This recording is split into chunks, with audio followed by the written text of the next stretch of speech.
Assalamualaikum warahmatullahi wabarakatuh. Nama saya Alfirdaus Nuzul NIM saya 202101010006. Di sini saya akan sedikit menjelaskan tentang peran sosial guru dalam pendidikan Islam. Yang pertama adalah peran pendidik pada lembaga pendidikan. Pendidik menurut pandangan Islam secara bahasa yaitu berasal dari kata murabbi, yaitu jamak dari kata robba yurabbi. Yang kedua adalah berasal dari kata muallim, yaitu jamak dari kata allama yuallimu. Yang ketiga adalah berasal dari kata muaddib, yaitu jamak dari kata addaba yuaddibu. Makna dari istilah tersebut tentulah berbeda-beda. Istilah murabbi sering ditemukan pada kalimat yang mengarah pada pemeliharaan, baik itu bersifat fisik maupun jiwa. Pemeliharaan yang seperti ini biasanya terlihat pada proses orang tua yang membesarkan anaknya. Orang tua tentunya berusaha memberikan pelayanan yang terbaik untuk anak-anaknya, agar anak-anaknya bisa tumbuh dan berkembang dengan fisik yang kuat dan sehat, dan memiliki kepribadian yang baik, serta dengan akhlak yang terpuji sesuai yang telah dicontohkan oleh baginda Nabi besar Muhammad SAW. Selanjutnya, makna dari istilah kata muallim, yaitu istilah ini biasanya digunakan dalam membicarakan aktivitas atau kegiatan yang lebih memfokuskan dalam pemberian atau penyampaian ilmu pengetahuan yang akan diberikan oleh pendidik dari seseorang yang ahli ilmu kepada yang tidak tahu menahu dengan ilmu tersebut. Sedangkan istilah kata dari muaddib menurut Al-Attos maknanya lebih luas daripada istilah muallim dan lebih erat kaitannya dengan konsep pendidikan Islam. Sedangkan arti pendidik dalam pendidikan Islam adalah pada dasarnya pendidik adalah mengutamakan tentang kapasitas individu seseorang yang dapat merubah orang lain baik secara akal pikirannya maupun dari sikap perbuatannya, agar orang tersebut menjadi pribadi yang lebih terarah dan lebih bermanfaat bagi dirinya sendiri ataupun bagi orang lain. Dengan demikian, kehadiran seorang pendidik dalam pendidikan Islam tentu menjadi suatu yang sangat penting bagi perkembangan dan kedewasaan pertumbuhan anak didik dari segi jiwanya maupun fisiknya. Dalam hal perkembangan persepsi pendidikan Islam memprioritaskan bahwasannya pendidik seperti orang tua, guru, juga tokoh-tokoh masyarakat memiliki peranan yang cukup penting dalam usaha untuk membentuk pribadi peserta didik ke arah yang lebih baik dari segi jasmaninya maupun segi rohaninya. Dalam hal ini bisa dibayangkan jika seandainya ketiga pendidik tersebut tidak memiliki sinergisitas dalam membangun pendidikan, maka sudah bisa dipastikan arah pendidikan bagi peserta didik tidak akan berjalan dengan baik. Sebagai pendidik dalam pendidikan Islam, dikatakan bahwa orang tua, guru, maupun juga tokoh-tokoh masyarakat memiliki peranan yang sangat penting dalam membentuk masa depan yang baik bagi para peserta didik.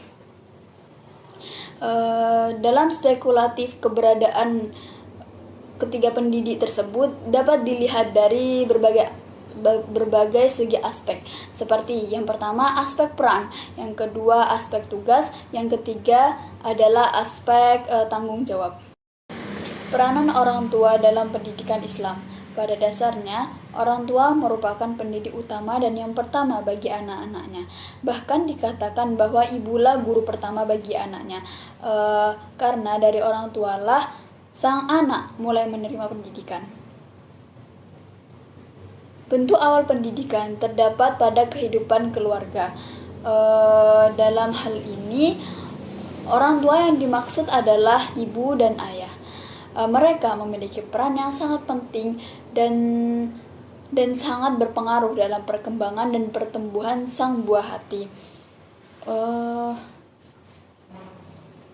Menurut Syafrul Bahri,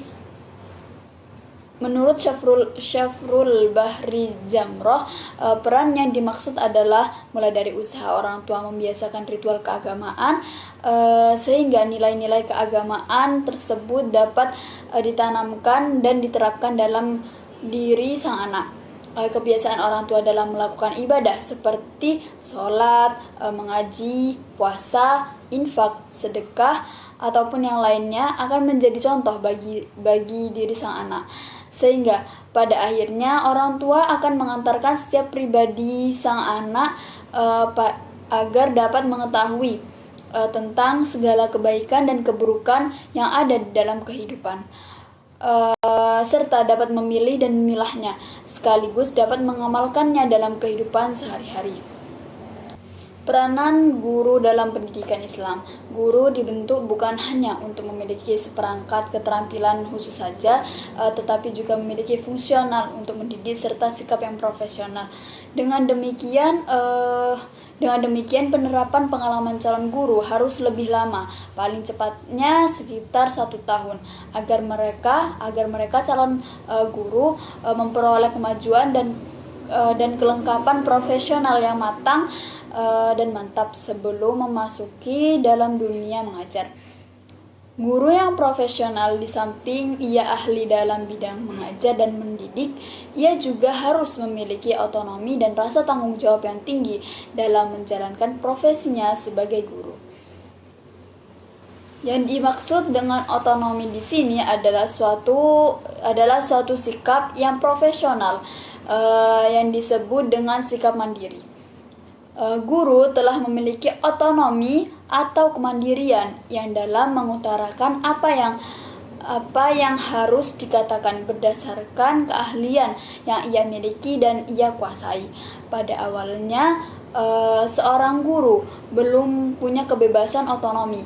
Ia masih mengajar ia belajar sebagai magang. Melalui proses belajar dan perkembangan profesi, maka pada suatu saat ia akan memiliki sikap mandiri dalam dirinya. Selanjutnya yaitu peranan tokoh masyarakat dalam pendidikan Islam. Proses pelaksanaan pendidikan yang dibantu oleh pengaruh kolektif unsur tokoh-tokoh masyarakat tentunya dapat memberikan pengaruh yang sangat baik bagi pertumbuhan, perkembangan dan kelanjutan pendidikan peserta didik yang ada di lingkungan sekolah. Dengan demikian, keikutsertaan tokoh-tokoh masyarakat, baik tokoh-tokoh agama, tokoh budayawan, tokoh-tokoh muda, tokoh-tokoh pekerja sosial yang mempengaruhi perspektif pengembangan pendidikan, terutama pada tingkat pendidikan dasar hingga pada tingkat pendidikan menengah. Pada keadaan ini sangat penting, mengingat usia anak-anak pada tingkat pendidikan tersebut merupakan masa perubahan dan usia produktif dalam pembentukan budi pekertinya, sehingga dibutuhkan pengawasan oleh seluruh anggota masyarakat. Yang kedua, peran guru dalam masyarakat. Guru sebagai tokoh masyarakat dan perannya sebagai intelektual di masyarakat. Peranan guru dalam masyarakat tergantung pada gambaran masyarakat tentang kedudukan guru dan status sosial dari seorang guru. Kedudukan sosial guru di negara satu dengan negara yang lain tentulah berbeda-beda. Dan pastinya dari satu zaman ke zaman yang lain pun juga akan berbeda.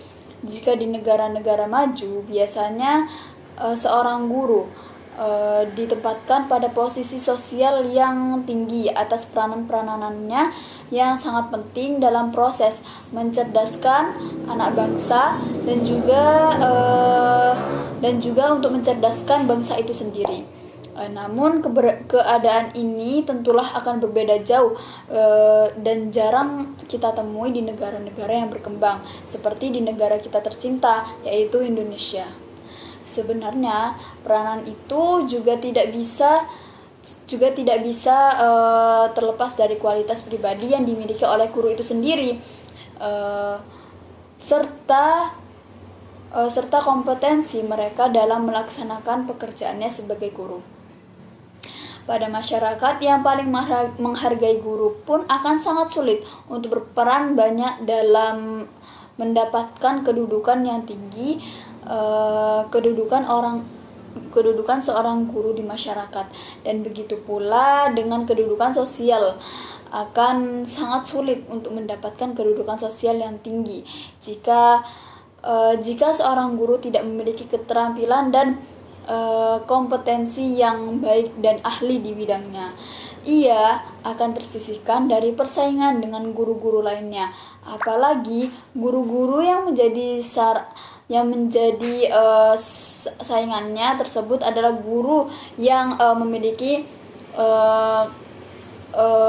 kompetensi yang baik di bidangnya, dan terlebih lagi guru yang tidak bisa memberikan keteladanan dan contoh yang baik bagi para peserta didiknya, sudah tentu ia justru akan menjadi bahan perbincangan orang lain, bahkan lebih parahnya akan menjadi cemoohan orang banyak.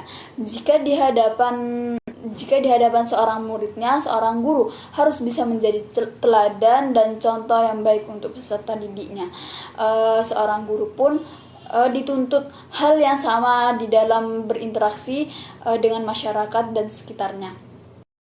Yang ketiga, peran guru sebagai profesi. Guru adalah jabatan profesional yang mempunyai tugas utama yang amat sangat menentukan dalam proses pertumbuhan dan perkembangan para peserta didiknya. Yang dimaksud di sini dengan tugas utama tersebut adalah tugas yang mencakup keseluruhan unsur yang terlibat dan berperan dalam proses pembelajaran. Tugas utama itu hanya akan dapat dilaksanakan secara profesional bila syarat-syarat sebagai guru telah dipenuhi oleh guru tersebut. Mengapa guru dapat digolongkan atau diklasifikasikan sebagai sebuah profesi?